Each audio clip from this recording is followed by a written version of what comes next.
सभी दोस्तों को जय हिंद, वंदे मातरम। तो फाइनली दोस्तों सीआईएसएफ ट्रेड्समैन 1161 पोस्टों का जो ऑनलाइन अप्लाई है वो खत्म हो गया है। दोस्तों फिजिकल जल्द से जल्द इस भर्ती का शुरू होने वाला है, क्योंकि दोस्तों सीआईएसएफ फायरमैन के साथ इस भर्ती को जो है एग्जाम होने वाला है और इस भर्ती को मिशन मोड के तहत रखा गया है। तो दोस्तों फर्स्ट फेज फिजिकल में ही आपके डॉक्यूमेंट चेक किए जाएंगे। तो आइए जानते इस वीडियो में कि कौन कौन सा डॉक्यूमेंट आपका फिजिकल में चेक होगा। अभी जो आपका एडमिट कार्ड आएगा अब फिजिकल का, तो फर्स्ट फेज में ही फिजिकल होगा, ट्रेड टेस्ट होगा और डॉक्यूमेंट वेरिफिकेशन होगा।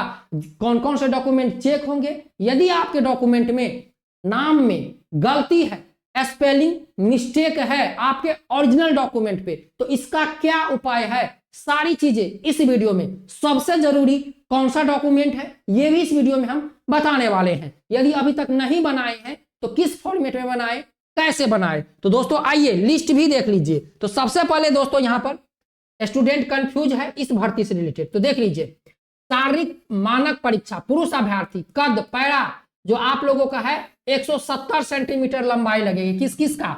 ओबीसी का, एससी का, ठीक है, ईडब्ल्यूएस का और यूआर का 170 सेंटीमीटर लंबाई लगेगी और सीना 80 से 85 सेंटीमीटर आपका सीना लगने वाला है सीआईएसएफ ट्रेड्समैन में, ठीक है। जो अभ्यर्थी हाइट बार टेस्ट योग्य पाए जाते हैं उन्हें शारीरिक दक्षता परीक्षा पीटी से गुजरना होगा। आप लोगों का जो रनिंग होगा 1600 मीटर 6 मिनट 30 सेकंड में आप लोगों का रनिंग होने वाला है। पुरुष अभ्यर्थी को 1600 मीटर 6 मिनट 30 सेकंड में और महिला अभ्यर्थी के लिए 800 मीटर 4 मिनट में, ठीक है दोस्तों, 800 मीटर 4 मिनट में रनिंग होने वाला है। महिला अभ्यर्थी की लंबाई 157 सेंटीमीटर मापी जाएगी, चाहे वो ओबीसी हो, एससी हो, एसटी हो, ईडब्ल्यूएस हो। तो दोस्तों सीआईएसएफ ट्रेड्समैन में जो रनिंग होगा 1600 मीटर आपका दौड़ होगा 6 मिनट 30 सेकंड में, लंबाई 170 सेंटीमीटर लगेगी और महिला अभ्यर्थी की जो लंबाई लगे रनिंग होगा 800 मीटर 4 मिनट में, ठीक है दोस्तों। इसके बाद दोस्तों यहां पर एक इंफॉर्मेशन देख लीजिए जो आज इस वीडियो में हम आप लोगों को बताने वाले हैं। तो ध्यान से इस वीडियो को आप लोग देखिएगा, ताकि क्योंकि दोस्तों इस भर्ती मिशन मोड में इस भर्ती को रखा गया है और आगे आप लोगों को कोई दिक्कत ना हो। देख लीजिए, अभ्यर्थी को सलाह दी जाती है कि वो एक ट्रेड के लिए ही आवेदन पत्र प्रस्तुत करे। हम पहले भी बताए थे और आज भी बता रहे हैं, जो स्टूडेंट 2 आवेदन किए हैं, ठीक है, जो स्टूडेंट 2 आवेदन यहां पर किए हैं, 2 आवेदन, ठीक है, उनका फॉर्म रिजेक्ट हो जाएगा। इस बात को ध्यान रखिएगा। जो स्टूडेंट एक ही स्टूडेंट 2 ट्रेड के लिए आवेदन किए हैं उनका एक फॉर्म रिजेक्ट हो जाएगा, ठीक है। यदि अभ्यर्थी एक से अधिक ट्रेड के लिए आवेदन प्रस्तुत करते हैं तो केवल पहले आवेदन पत्र का प्रक्रियाबद्ध किया जाएगा। जो पहला आवेदन होगा वही आपका एडमिट कार्ड रहेगा, बाकी आवेदन आपका रिजेक्ट हो जाएगा। आवेदन पत्र भरते समय अभ्यर्थी को अपने आवेदन पत्र में अपनी सही पहचान कार्ड संख्या अर्थात आधार नंबर, ड्राइवरी लाइसेंस, वोटर आईडी कार्ड, विश्वविद्यालय महाविश्वविद्यालय द्वारा जारी किया गया पहचान पत्र अथवा I card PAN card number का सही तरीके से भरना सुनिश्चित करना चाहिए।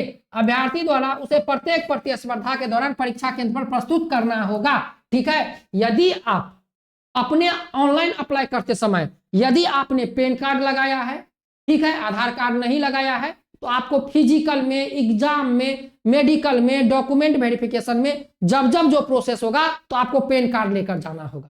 यदि आप वोटर आईडी कार्ड लगाए हैं तो आपको वोटर आईडी कार्ड लेकर जाना होगा। यदि आप आधार कार्ड ऑनलाइन अप्लाई करते समय आधार कार्ड लगाए सीआईएसएफ ट्रेड्समैन में तो आपको आधार कार्ड ही मान्य होगा, बाकी अदर कोई डॉक्यूमेंट नहीं। ऐसा नहीं कि आप लगाए हैं आधार कार्ड लेकर जाइएगा पैन कार्ड, ठीक है। तो इस बात को याद रखिएगा, ठीक है। भर्ती के प्रथम चरण के दौरान अभ्यर्थी को बायोमेट्रिक डाटा तैयार किया जाएगा और उस अभ्यर्थी की पहचान सत्यापन करने के लिए भर्ती प्रक्रिया के तंदुरुपी चरणों के दौरान उपयोग किया जाएगा। जब आप फिजिकल में जाइएगा तो आपका थंब लगेगा और यही थंब आपको आगे जितना भी प्रोसेस होगा सब में काम आएगा। अब देखिए यहाँ पर अभ्यर्थी को अपने सभी मूल शैक्षणिक अनुभव, जाति अधिवास प्रमाण पत्र और अन्य दस्तावेज की पीटी-पीएसटी दस्तावेजीकरण और ट्रेड परीक्षा के समय समुचित जांच छटनी के लिए लाना होगा, ठीक है। देखिए यहाँ पर क्या है, अभ्यर्थी को अपने सभी मूल शैक्षणिक और अनुभव, अब देखिए स्टूडेंट यहाँ पर कंफ्यूज है कि भाई किसी भी ट्रेड में तो अनुभव मांगा नहीं है। देखिए, यदि आपके पास अनुभव है तो लेकर जाइएगा, नहीं है कोई दिक्कत नहीं। ठीक है, ठीक है दोस्तों, अनुभव है तो लेकर जाइएगा। जैसे कुक वाले बच्चे हैं, जो स्टूडेंट यहाँ पर कुक में अप्लाई किए हैं, उनके पास सर्टिफिकेट नहीं है, कोई टेंशन नहीं। जिसके पास है, ठीक है, कोई भी सर्टिफिकेट हो, चाहे वो 2 साल का एक्सपीरियंस हो या NSQF लेवल 1 का फूड प्रोडक्शन हो, ठीक है, चाहे वो 2 साल का एक्सपीरियंस होटल का हो, कोई दिक्कत नहीं। आपके पास या आपके पास स्किल इंडिया का जो NSQF लेवल 1 का फूड प्रोडक्शन का सर्टिफिकेट हो या 2 साल की एक्सपीरियंस हो, दोनों लेकर जाइएगा। ठीक है, जिसके पास फूड प्रोडक्शन का है, फूड प्रोडक्शन का लेकर जाइएगा। जिसके पास नहीं है, घबराने की कोई जरूरत नहीं है। ठीक है, जब आप जाइएगा फिजिकल में, जब आपका ट्रेड टेस्ट होगा, डॉक्यूमेंट वेरिफिकेशन होगा, आप जिस भी ट्रेड से हैं तो आप दिखाइएगा कि देखिए सर, हमने कुक से ये सर्टिफिकेट लिया है, हमने कुक में ये काम किया है, ट्रेनिंग किया है, या हमारे पास अनुभव है। जिस तरह से यहाँ पर बताया गया है कि अभ्यर्थियों को अपने सभी मूल शैक्षणिक अनुभव, जाति अधिवास प्रमाण पत्र और अन्य दस्तावेज की PT PST दस्तावेजीकरण और ट्रेड परीक्षा के समय समुचित जांच के लिए लाना होगा। ठीक है, इसके बाद यदि कोई अभ्यर्थी अपनी पात्रता के समर्थन में अपेक्षित दस्तावेज का प्रस्तुत नहीं कर पाता तो उनकी अभ्यर्थी सीधे ही निरस्त कर दी जाएगी और किसी अन्य दिन पर दस्तावेजीकरण के लिए कोई अपील स्वीकार नहीं किया जाएगा। हम आज से नहीं, ये जो भर्ती आया CISF ट्रेड्समैन का, हम उसी दिन से बता रहे हैं कि भैया इस बार, पहले क्या था कि आपके पास यदि कोई डॉक्यूमेंट नहीं है तो आपको टाइम दे दिया जाता। ठीक है, फिजिकल पास हो, आप डॉक्यूमेंट में, यदि आपके पास कोई डॉक्यूमेंट नहीं, ठीक है, अगले दिन आप जमा कर देना या इस दिन आकर आप ये डॉक्यूमेंट जमा करा देना। लेकिन इस बार आप जब CISF ट्रेड्समैन का नोटिफिकेशन डाउनलोड कीजिएगा तो उसमें ऊपर में ही लिख दिया गया है कि 3/4/2025 से पहले का जो आपके पास शैक्षणिक योग्यता है या कास्ट सर्टिफिकेट है, ये पहले का होना चाहिए। ठीक है, तो यहाँ पर देखिए बता दिया गया है, यदि डॉक्यूमेंट वेरिफिकेशन में आपके पास यदि डॉक्यूमेंट कोई नहीं पाया गया तो आपकी उम्मीदवारी रद्द की जाएगी, अपील स्वीकार नहीं की जाएगी और भर्ती की अगली प्रक्रिया में उन्हें भाग लेने के लिए अनुमति प्रदान नहीं की जाएगी। तो इस बार बिना कोई डॉक्यूमेंट का कोई भी भर्ती में आगे नहीं बढ़ सकेगा, ना किसी को टाइम मिलेगा, जो नोटिस में इस बार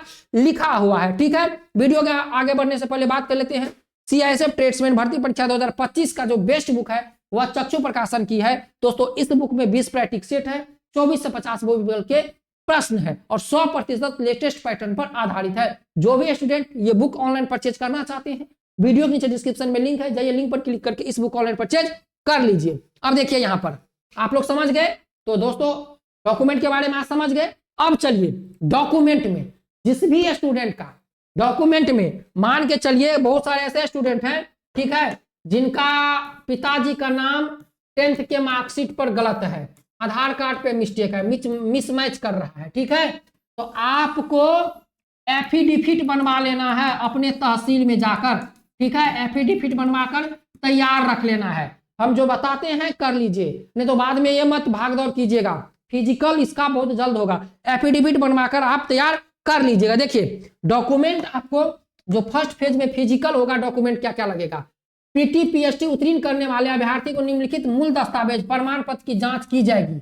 वे अभ्यर्थी जो अपेक्षित मूल दस्तावेज प्रमाण पत्र की प्रस्तुत नहीं कर पाएंगे उन्हें पीठासीन अधिकारी द्वारा कारण बताते हुए निरस्त करने से संबंधित स्लिप देते हुए भर्ती संबंधी प्रक्रिया से बाहर कर दिया जाएगा।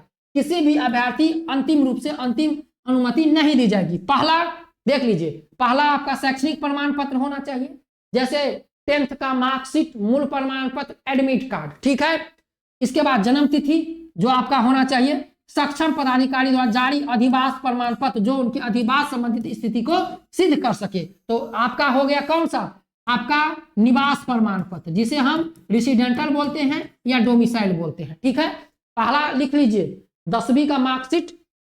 इसके बाद आपका सक्षम पदाधिकारी जो होता है आपके तहसील का, उसके द्वारा आपका अधिवास प्रमाण पत्र। इसके बाद OBC SC ST EWS प्रमाण पत्र यदि लागू हो, यह क्रमशः अनुगलक 3, 4 और 5 में, देख लीजिए अनुगलक 3, 4, 5 में यथा निर्धारित प्रपत्र में होना चाहिए। हम पहले ही बोले हैं कि जाति प्रमाण पत्र जो CISF का फॉर्मेट है 3, 4, 5 उसके फॉर्मेट में होना चाहिए। देख लीजिए भाई, हम आज से नहीं, काफी दिन से ये वीडियो बना रहे हैं, बच्चों को बार बार बता रहे हैं कि यदि आप जाति प्रमाण पत्र बनाने जा रहे हैं भारत सरकार का, तो अनुगलक देखिए 3 नंबर इस अनुगलक में होना चाहिए। ये किसके लिए है? तो ये SC ST के लिए अनुगलक देखिए 3 ये फॉर्मेट में होना चाहिए, इस फॉर्मेट में, ठीक है। ये फॉर्मेट है, 2 पेज का फॉर्मेट है SC ST का, और ये फॉर्मेट है किसका? तो भारत सरकार के अधीन नियुक्ति के लिए आवेदन करने वाले पिछड़ा OBC का। OBC का देख लीजिए अनुगलक 4 में है, और EWS का देख लीजिए अनुगलक 5 में है। देख लीजिए अनुगलक 5 में है, आर्थिक रूप से कमजोर। ये देखिए ये फॉर्मेट है, हम उस दिन भी बताए थे और हर दिन बताते आ रहे हैं, ठीक है। लेकिन सुनता कौन है? जो सुनता है वो सिलेक्शन लेता है, जो नहीं सुनता है वो बाहर होता है, और क्या। देख लीजिए, तो यही आपका फॉर्मेट है, ठीक है। हम कई बार आप लोगों को ये वीडियो बनाकर बताए, ठीक है।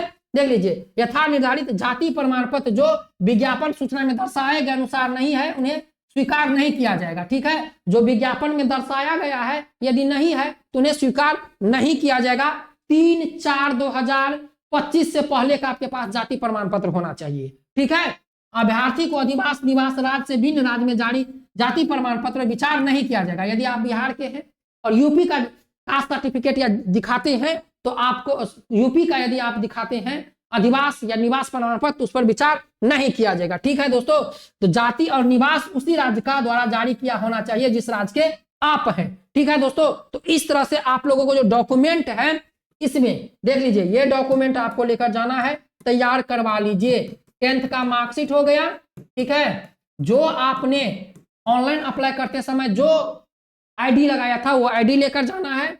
इसके बाद जाति प्रमाण पत्र लेकर जाना है, ठीक है। 3/4/2025 से पहले का होना चाहिए, ठीक है। भारत सरकार का फॉर्मेट में, ये डिस्ट्रिक्ट मजिस्ट्रेट से बनता है, ठीक है। इसके बाद आपका हो गया अधिवास प्रमाण पत्र। अधिवास मतलब डोमिसाइल लेकर जाना है। 4 फोटो लेकर जाना है, ठीक है। यही सारे डॉक्यूमेंट लेकर जाना है। और जो जिस स्टूडेंट के पास जो ट्रेड में अप्लाई किए हैं, यदि उसके पास कोई एक्सपीरियंस सर्टिफिकेट है तो वह सर्टिफिकेट लेकर आपको जाना है, ठीक है दोस्तों। तो देख लीजिए, ये सारे डॉक्यूमेंट आपको फिजिकल में चेक होंगे। यदि पिताजी के नाम में, मम्मी के नाम में, जन्म तिथि में कहीं पर गलती है आपके डॉक्यूमेंट में, तो एफिडेविट बनवाकर तैयार कर लीजिए। मिलते हैं किसी और नए वीडियो में, तब तक के लिए जय Hind, Vande Mataram, best of luck.